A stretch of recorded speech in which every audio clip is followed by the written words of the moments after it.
Regresamos, amigos, al capítulo 44 en Uno por Uno con el último tema. Gabriel García Márquez, máximo exponente de la literatura latinoamericana y creador del realismo mágico, abandonó este mundo el pasado Jueves Santo. Pues fue una noticia que se vivió a nivel mundial, sobre todo para los latinoamericanos y para los mexicanos. Pues México era la segunda patria de García Márquez y pues es lamentable saber de su muerte, pero también el cáncer linfático y los problemas de salud que había sufrido en los últimos tiempos pues nos indicaban que ya venía pronto su deceso. Exactamente. Ganó el premio Nobel en 1982. Merecido, creo que justamente, como mencionas, el realismo mágico tan latinoamericano. Él representaba el boom latinoamericano de las letras. Entonces, entre los cuales estaba Carlos Fuentes, y cuando cuestionaban a Carlos Fuentes de, oiga, ¿no le gustaría ganar el premio Nobel de literatura? Y él decía, yo ya me doy por servido, cuando se lo entregaron a García Márquez. Sí, porque era la representación de ese fenómeno latinoamericano de la literatura que se estaba viviendo, y yo no podría entender a Latinoamérica sin ese término de realismo mágico, porque aquí es donde se viven todos los climas, todas las situaciones, todas las ficciones. Nosotros vivimos en un realismo mágico constante, entonces el acuñar o tener ese término creo que fue una gran aportación para entender nuestras identidades como parte de una América grande, como una patria grande, que eso hizo, o yo creo que fue una de las labores más importantes que logró con sus letras García Márquez. Que siempre estuvo cerca del poder, incluso Carlos Salinas de Gortari fue de visita a su casa para darle el pésame a su familia. Fueron amigos, era un gran amigo también del comandante Fidel Castro, siempre estuvo cerca de la izquierda latinoamericana. Sí, y ahí hay una gran crítica que se le hace, porque exacto, amigos suyos como se ha mencionado, Vargas Llosa, dice que también, sí, Carlos Fuentes y con Octavio Paz y todas esas grandes figuras de la literatura, se comentaba que siempre le encantó el poder, que era una situación muy personal. Y como dices, el comandante Fidel Castro y él fueron grandes amigos. Se le criticó severamente su relación con la izquierda latinoamericana y mundial. Viajó a Polonia, a Checoslovaquia, cuando todavía existía como Checoslovaquia. Y siempre sí hubo una crítica de esto, pero también se decía que él entendía que los sistemas comunistas en el mundo no funcionaban. Sin embargo, él deseaba un mundo socialista, donde hubiera una igualdad y hubiera una comunidad y una armonía entre las personas.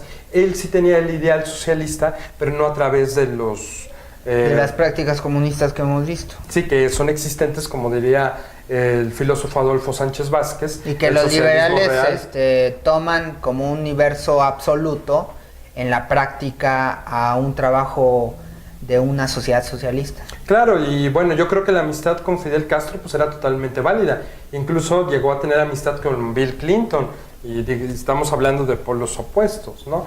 Pero pues se sentía muy cercano y compartía. Y esto también hay que mencionarlo porque él trabajó para Prensa Latina, que era una corporación cubana para traer información de Colombia a Cuba y de Cuba a Colombia. Entonces era un reportero y ahí fue sus primeros trabajos de periodismo político que hizo García Márquez. Por eso su relación tan cercana con el comandante Fidel Castro Ruz. Por supuesto, y de este realismo mágico donde Macondo también lo hace muy suyo México, pues tiene que ver a lo mejor por el surrealismo que vivimos todos los días.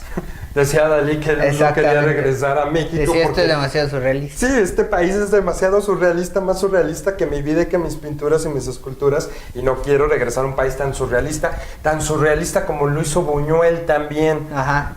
Con sus grandes obras cinematográficas filmadas en la Ciudad de México, ¿no? Como Los Olvidados. Exacto. Entonces, este país es demasiado surrealista y eso lo supo componer en su literatura de una manera fenomenal Gabriel García Márquez. A mí en específico me gusta mucho Crónica de una muerte anunciada. Sí, en este país escribió grandes obras. García Márquez se ha vuelto un referente y tú tienes que leer una de sus obras si quieres considerarte un hombre culto. Y además también para entender ese sentido de ser latinoamericano. Efectivamente. ¿Tú qué puedes dar de consejo a los jóvenes lectores o a los lectores del auditorio que nos está sintonizando en este momento para que entiendan mejor Macondo? Porque a veces uno no se quiere enfrentar a este reto que pone García Márquez en sus letras? ¿Qué recomendación puedes hacer para que lo entiendan, para que se adentren, para que dejen fluir a través del mundo mágico que expresa García Márquez? Eric, tu pregunta es muy comprometedora y también es un gran reto. Yo creo que es abrir la mente y abrir el corazón a las letras de García Márquez, es abrir esas dos partes, ¿no? Dos puertas que tenemos, la mente y el corazón, para poder aceptar una realidad y también estar dispuesto a cambiarla. Yo creo que ese es el mérito que tiene García Márquez en sus letras, en sus palabras, y que tenemos que tomarlo, ¿no? Y también generar nuevas propuestas literarias. Latinoamérica tiene ese latido, ese sentir por el realismo, por la ficción, por la literatura. Tenemos que hacerlo, es una invitación. Empiecen a leer a Gabriel García Márquez y, como se comentó, también hay que leer a Carlos Fuentes, a Mario Vargas Llosa, a Cortázar.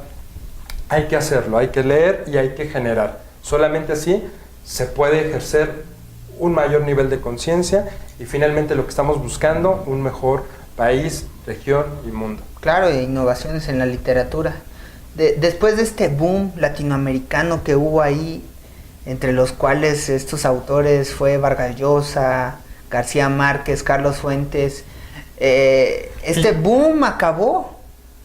Pues no sé, tal vez la realidad ¿Estás viendo, alcanzó. tú ves un boom próximo?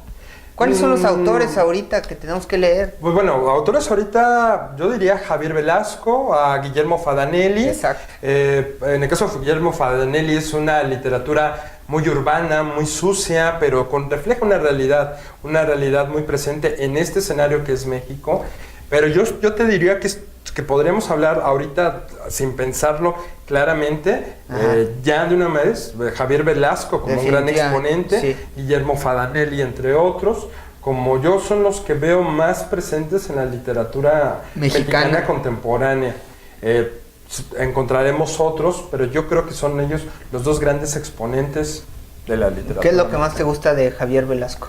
Bueno, que también te habla de una cercanía, de una proximidad, de este sentir, de esta cultura, en palabras mucho más modernas, mucho más cercanas al lector actual, que eso es lo que a veces se complica a algunos jóvenes, poder tener esa cercanía con los grandes escritores del boom latinoamericano. Yo creo que esa es una de sus principales funciones con las que cumple Javier Velasco, llevar esos escenarios a una realidad más próxima para la juventud.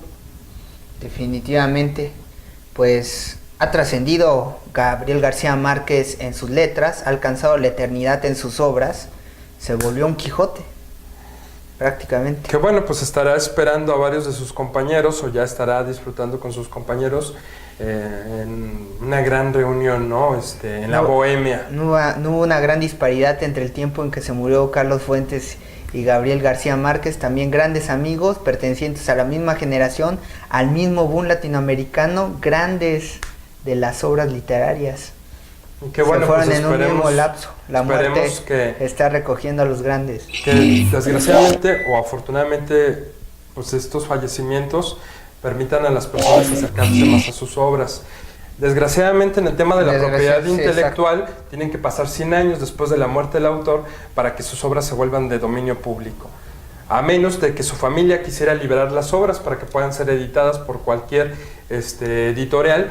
Todavía nos van a costar un poquito de estas obras, pero vale la pena invertir en comprar alguna de sus obras, o posiblemente, en este país todavía no es delito conseguir sus obras a través de internet mientras no haya ánimo de lucro. Entonces abra los escenarios. Mañana. Todavía hoy no. Pues con eso finalizamos. Muchas gracias, Gregorio Díaz, por tu participación. Qué bueno que me acompañaste en esta nueva emisión con estos temas. Muchas gracias, Eric, y agradecerte nueva cuenta este ejercicio que nos va a conducir a la mejora de la sociedad y de un mejor país. A nombre de toda la producción le agradecemos mucho que nos haya sintonizado. Mi nombre es Eric Javier Huerta y nos vemos en la próxima emisión de Uno por Uno. Ya sabe que estamos en Facebook y en Twitter. Comente acerca de estos temas, retroalimente para que formamos una conciencia colectiva en las redes sociales, que eso son simplemente, ¿no? Un cerebro colectivo. Hasta pronto.